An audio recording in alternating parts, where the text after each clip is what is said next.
Now, there's a third thing that many people know and understand, and that is something called inflammation. And I want you to understand how inflammation actually happens and why it happens in the body. Inflammation is not bad. When you injure yourself, when you sprain an ankle, when you have a cut or something, and when you have surgery, you need those prostaglandins and all those healing fluids to go to the body.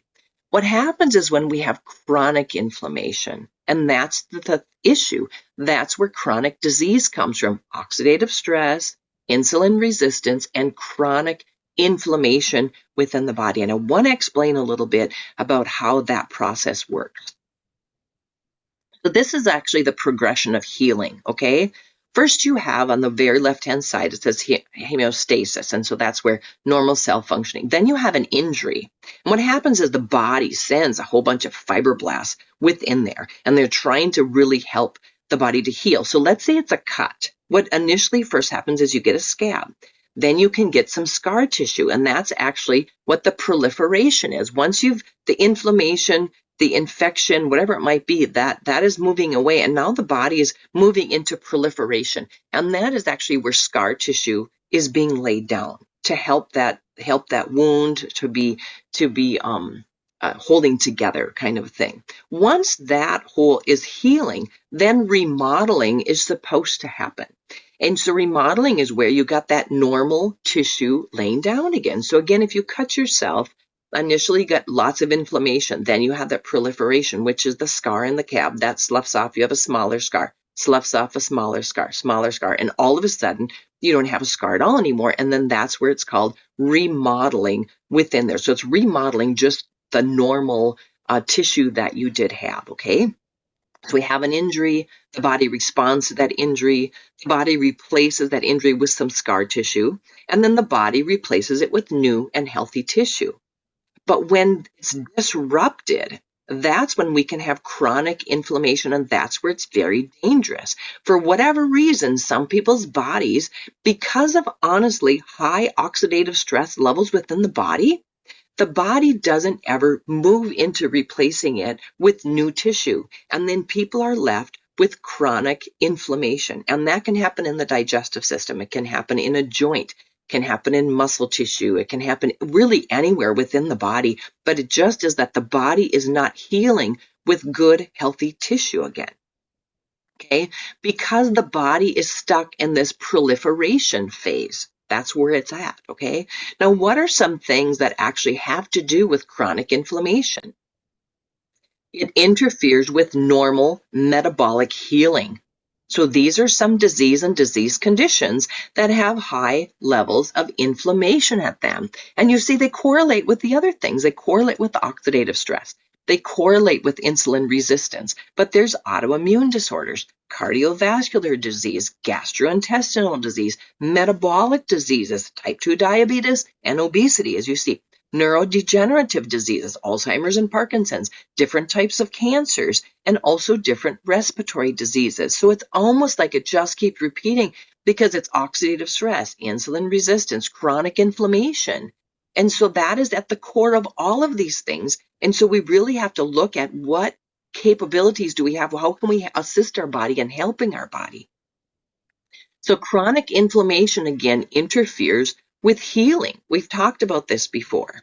Now, what does the medical world many times do when somebody is stuck in that proliferation phase and they're not helping the body to remodel? Many times they give a person corticosteroids, either through injection, either topically. They'll do it topically, even with psoriasis and dermatitis and eczemas. They'll do it topically, as well as maybe taking an oral corticosteroid like prednisone or something like that to quickly decrease that inflammation and that proliferation phase. But the problem with those corticosteroids is that they stop all of it from happening.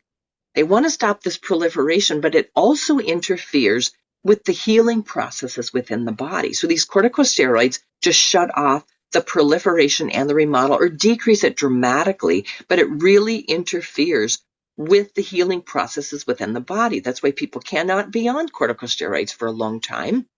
simply because it affects the immune system and it stops healing from happening many places on the body, not just at the site that it was intended to do. So what is proven to help with chronic inflammation? We're going to talk about this now. And it's actually the combination of the protandim NRF2 and our liquid collagen. Okay? Chronic inflammation, of course, interferes with the healing.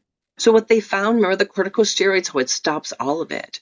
What a study was done when combining our liquid collagen and the protandim NRF2 is that, catch this, it actually down-regulated this proliferation phase. It didn't shut it off. It just stopped that redox signaling, that constant signaling of laying down scar tissue. But so interesting, what it also did was increase this remodeling phase. So it upregulated those healing genes and it downregulated the scar tissue genes. And in essence, it kept all these fibroblasts in balance. So it's very different than a medication because it's actually decreasing the scar tissue, upregulating those healing genes. And that is what I call actually the fabulous 4. Now you can buy the liquid collagen independently. You can also buy it in conjunction with the Protandim. But I love this premium stack because it really is the fabulous 4 for metabolic health. First of all, the Protandim NRF2. What that actually is doing is it's decreasing oxidative stress by that 40% in 30 days. If you don't know where to start, that's where you start, okay? Then the mind, body, core, and the mind, body, and hands increase that gut communication by 140%, keeping those blood sugars even, and it decreases the episodes of this insulin resistance, only because when you're keeping blood sugar levels in balance, you're keeping insulin levels in balance, and you can be deterring that insulin resistance. And then also the third thing is that putting the NRF2 and the collagen together decreases that systemic inflammation and actually promotes the proper healing of those cells. So this premium stack, I'm not kidding you, it is like the most fabulous thing that we can put together to really help with our overall metabolic health. There is no medication and there is no supplement that will ever be able to activate all of this within the body. And you saw the disease conditions that it correlates to. Everyone just really needs to get ahead on the health. Okay. Now,